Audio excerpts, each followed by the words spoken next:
My name is Terrence Barkin, and I'm the Executive Director of the Graphene Council, the largest community in the world for graphene producers, researchers, application developers, and end users. We have hosted the Graphene in Healthcare and Medical Applications conference series, and the video you are about to watch is from that series.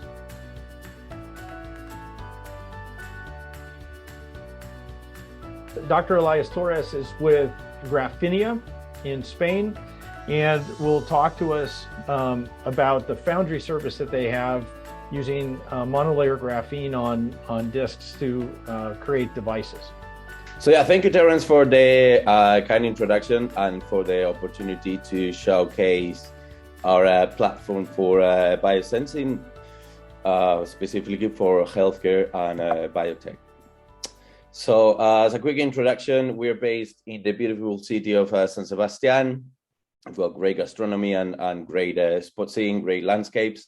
And this is where we have our CVD production plant and also Foundry division at the Miramont Technology Park.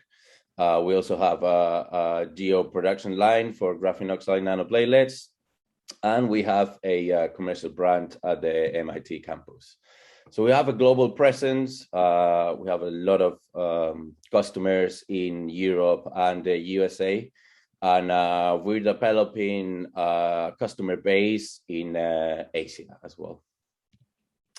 So we cover the whole value chain organically. So we can offer from a small size substrate, from entry samples suitable for proof of concept, up to a standardized substrates, manufactured with industrial processes, really ready for application development and commercialization. So our commitment is really moving from the lab to the fab, move graphene from the labs to the fabs. So to achieve this, we believe that a scalable wafer manufacturing process is critical for its commercial integration. And moreover, we offer a unique vertical integration where we carry out the growth, the transfer, and the device processing all in-house under one roof. So we control all the steps of the manufacturing process. This allows us to offer high quality and reliable graphene devices. So our value proposition is really a competitive integration of high quality graphene on wafer and its conversion into high quality graphene-based devices. And for this, we develop processes to grow highly reproducible graphene on wafers and graphene-based devices with high yield, suited for mass production and manufacture with standard industrial processes. So we are a pure play foundry. We solely, our core business is to manufacture chips which are designed by our fabless customers. So we specialized in graphene-based devices and sensing and photonic applications. And there are a couple of services and product lines that I'm going to be introducing, going to be talking about. The Gfab Services, which allows for full customization, and the plug-and-play range of graphene field effect transistors. So we offer 3 lines of graphene field effect transistors. The S10s with dedicated geometries for carrier transport and gas sensing. And then we have the S20s, which is the ones I'm going to be talking about, which are dedicated for biosensing and liquid environments. All of these devices come in a handy format of 1 by 1 centimeter dies, which constitute a really excellent platform for device prototyping and development. So with this S20, we have dedicated designs and architectures for liquid environments. So you can see here that we have passivated contacts with a window opening in the graphene channel. And this passivation can be polymeric, but it can also be dielectric. So if you're using strong solvents such as DMF, DMSO for your functionalizations, these devices can work very well. And importantly, we introduce an on-chip gate reference electrode. So in principle, you don't need a silver chloride probe to carry out your measurements. And importantly, these devices have a dedicated transfer process for functionalization. So the transfer process that we carry out in these 3 devices, the S10s, is actually different than the one that we carry out in these S20 devices, because in this range of devices, what we prioritize is anchoring of your aptamers or your antibodies to the graphene surface. We have different designs as well, with individual channels, with channel in parallel, with multiplex biomarker. So you can choose what design suits you best. And I've got a few examples actually of these devices being used into detection, for instance, of Covid19 or SARS-CoV-2 with an engineering dimeric AC2 receptor. So functionalizing these chips with a linker and with antibodies, they're able to clearly distinguish between a control sample and the SARS-CoV-2 spike protein. These results are reproduced by another collaborator of us, the Imperial College in London, over Klein, where they detect spike protein down to the femtomolar level with excellent selectivity against other coronavirus variants. And you can see here that the dispersion of the channels overcomes that of the control sample. So you have really a specific sensing with a very nice linear range. They further tailor these devices to functionalize with an aptamer, which has a shorter length, and they achieve sensitivities down to the attomolar range. So you can achieve ultra high sensitivity devices with these industrially processed devices. This group further proved the technology detecting glial fibrillary acidic protein, which is a neuromarker, a biomarker for neurotic disease. And they compare this technique with the standard ELISA and with the state-of-the-art SIMOA against the benchmarking of the Gfab platform. And as you can see here, the Gfab platform offers pretty much the same sensitivity as the state-of-the-art SIMOA technique, and even improved with respect to the ELISA technique. And I want to point out as well the limit of detections, in which the Gfab is below, is 1 order of magnitude better than any of the other techniques. And the detection time, importantly, is below 15 minutes. So these are really suitable techniques for point of care.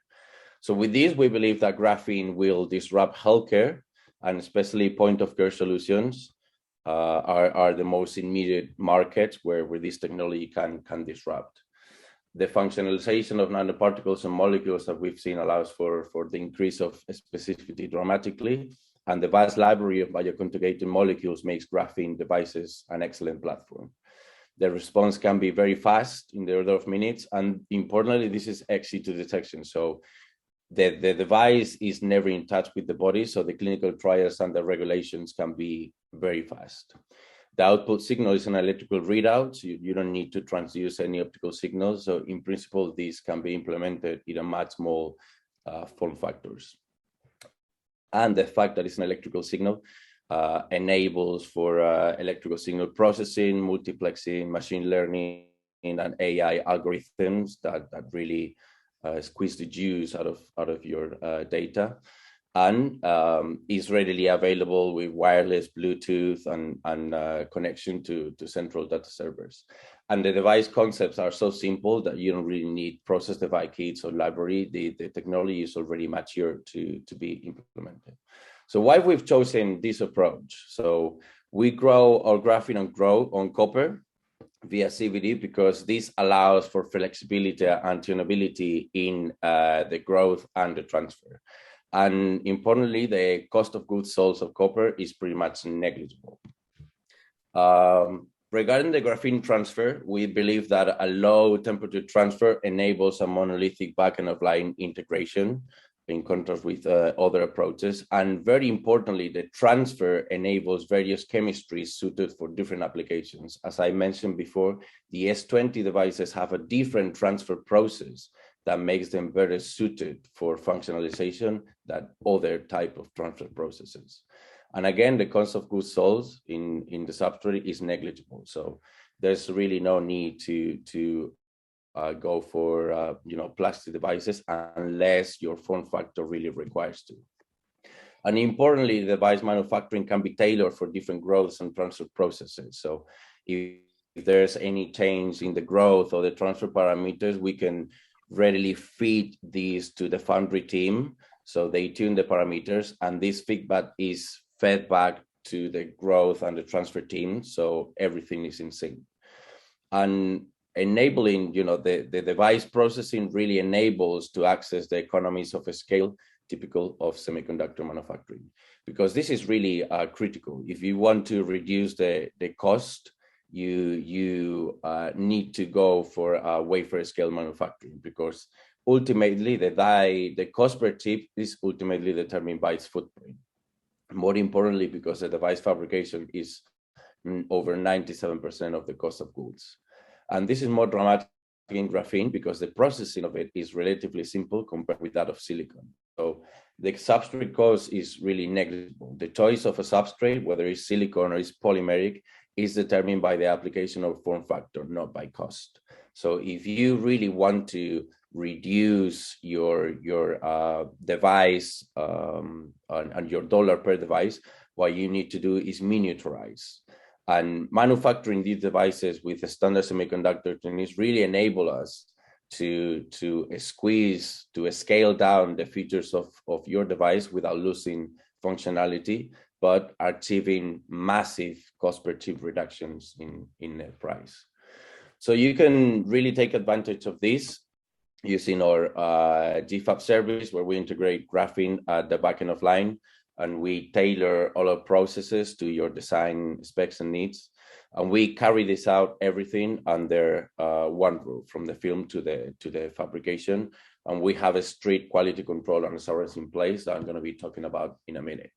So you can see these both of our current process flows. You can choose process flow number one to pattern the graphene and to metallize and build pretty much any geometry available. And you can use process flow number two to further encapsulate your device either with a dielectric or with a polymer.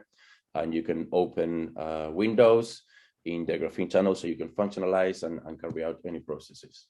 And you carry this out using our design rules. So we have a comprehensive set of design rules. So you can manufacture your mask and your design on the GDS format file. You can submit it to us, and we check it using our design rule check algorithm. We're currently working on a device simulation to elaborate a process design kit. So let me finish with the quality control. We believe that a complete inline inspection is key to achieve good manufacturing standards and reliability. So we've been ISO 9001 certified for a few years, but I'm happy to announce that we just got the ISO 13485 certification, which allows us to manufacture components for medical devices.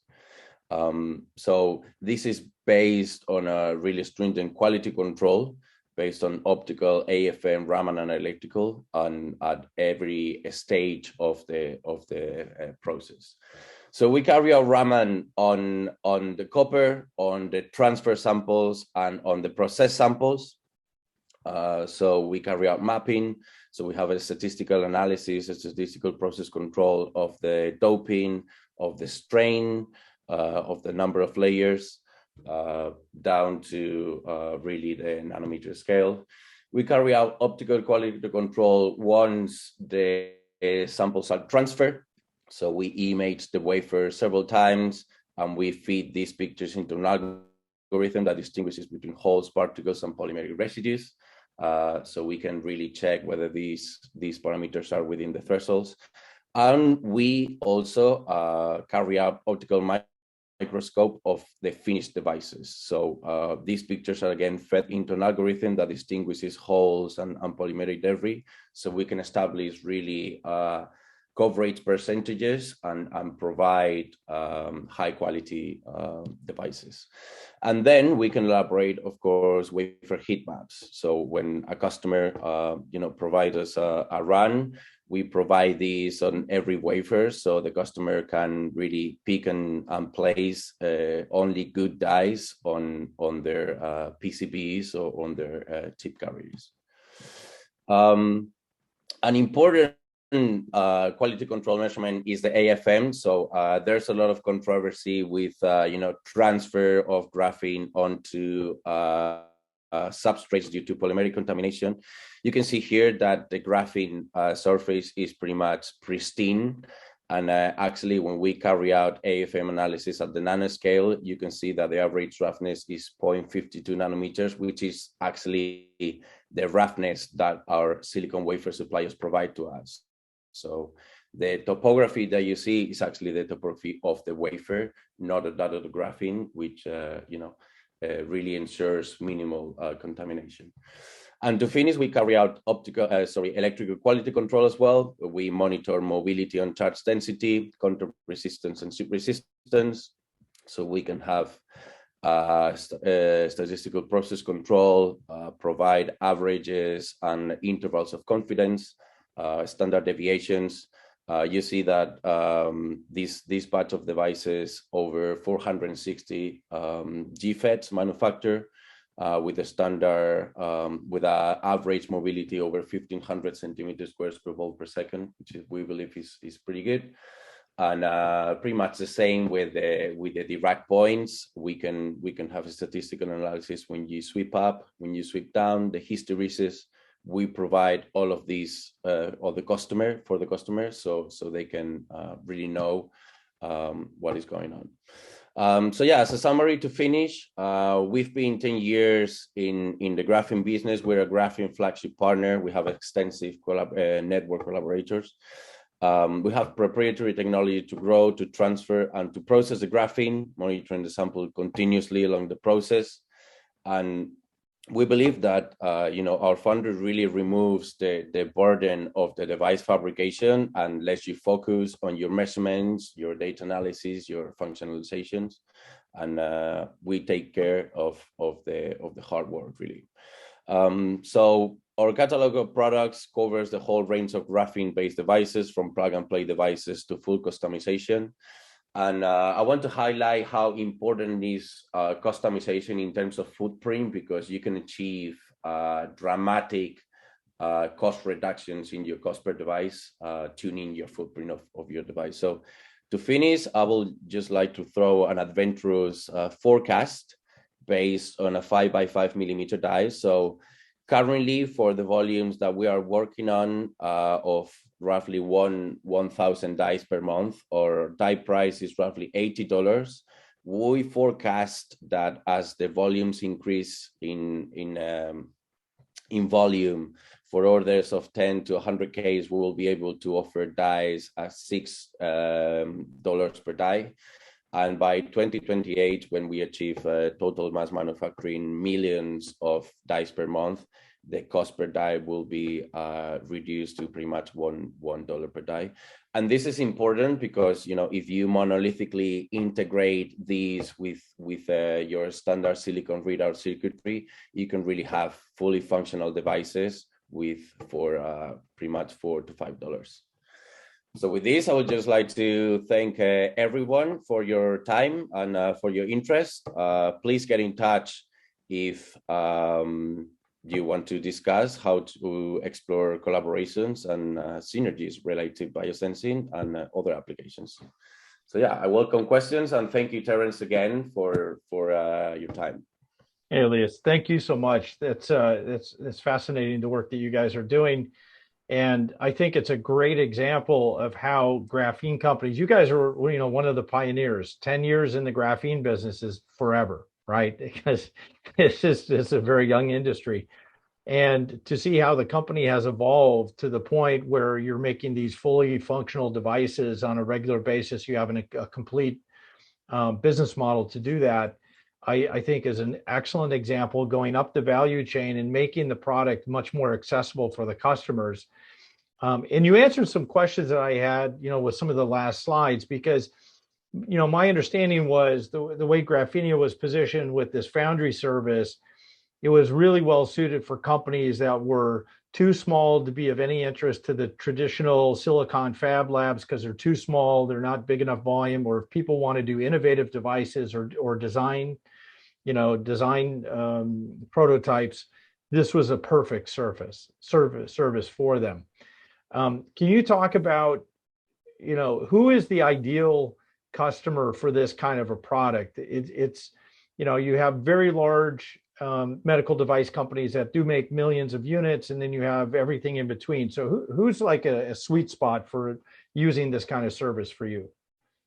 That's a pretty good question. In my opinion, I will say that pretty much every player in the space, being either a startup or a large device manufacturer, a big corporation, they're all sort of like in the prototyping stage of clinical validation. So neither for startups nor for large companies, the volumes are there to provide 1 million, because they're still getting acquainted with the technology, providing those clinical validations.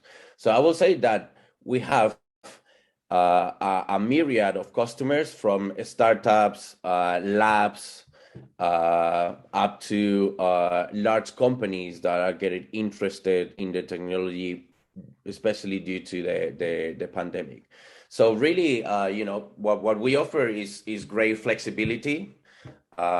Depending on your die size, we offer a minimum order quantity of roughly 40, 50 dies. So you don't really need to order, 500 or 1,000 dies to get into the platform. But we can offer indeed, thousands, 10,000s of dies per month currently, if that's needed. So our platform is really flexible for people that are really starting on it, or for people that are already prototyping and looking for clinical validation or even batch production. Excellent. And that answered another question for me, because my impression, and my impression is now out of date, was that you might have customers that outgrow you, right? Like they might come for prototyping, testing, validation, and then if they need really high volume, they might need to go someplace else, but that's not the case. Sounds like that's absolutely not the case. And what strikes me, like you say, whether it's a small, innovative startup company that has a unique idea and they want to test it, they don't have the capital cost. They've got your quality control system to make sure, right, that it adheres. They just need to come up with the design. And likewise, I would say a very large company, their R&D department, why should they mess around with their own, right? They can just come with the design, prototyping. It's very fast. It would be quick to market, quick to validate. I think that's interesting.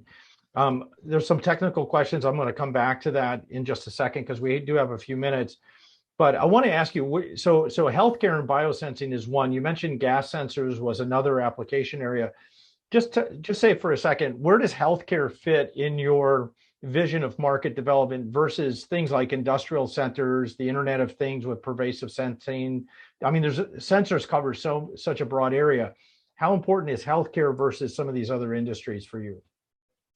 That's a very good question as well. I mean, healthcare drives a lot of revenue from a lot of partners and industries combined, and because the entry barrier for a healthcare product is so high, if you can lower that entry cost, if you can make a device, sorry, that is still say 100 euros to detect, some neurological biomarker, which actually needs a biopsy that is 20K.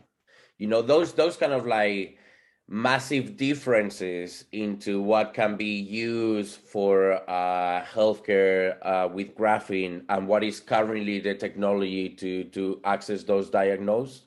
That's really what makes the difference. In terms of gas sensing, there are a lot of papers out there that, for instance, they use exhaled breath for healthcare applications as well.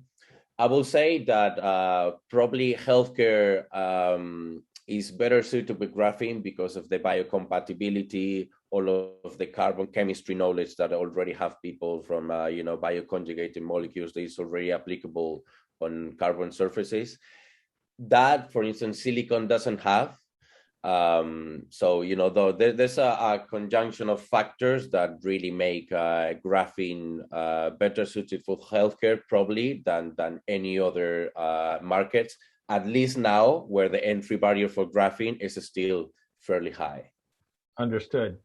On the technical side, one of the questions is about the durability of the graphene layer on the sensing device. So especially if you're using it to test liquids, how well does it adhere, and do you have any kind of erosion or abrasion issues? When we, as I shown in my presentation, we, during graphene processing, we use really nasty solvents. And we had to tailor our processes dramatically to precisely avoid all of these detachment issues. So we can pretty much guarantee that once the graphene is stuck and is processed, there won't be any lift off or any detachment of the graphene layers. And a lot of the results that I've shown from our collaborators, they use strong solvents such as DMS and DMFO and things like that. That really make graphene prone to detachment, and the device remain fully functional. Excellent. And I think one last question is going to be, is there a way to make it even more sensitive? Is there a way to treat the graphene? I think I know the question, because you guys are working with the purest form, monolayer, defect, as close as you can get to defect-free graphene. But do you see room for making these things even better, faster, more sensitive, or is it more about taking what you've got and learning how to apply it consistently? I will say so, man. I will say that, all for instance, Imperial College, they showed that the sensitivity is down to 33 attomoles, which is 10 to the minus 18.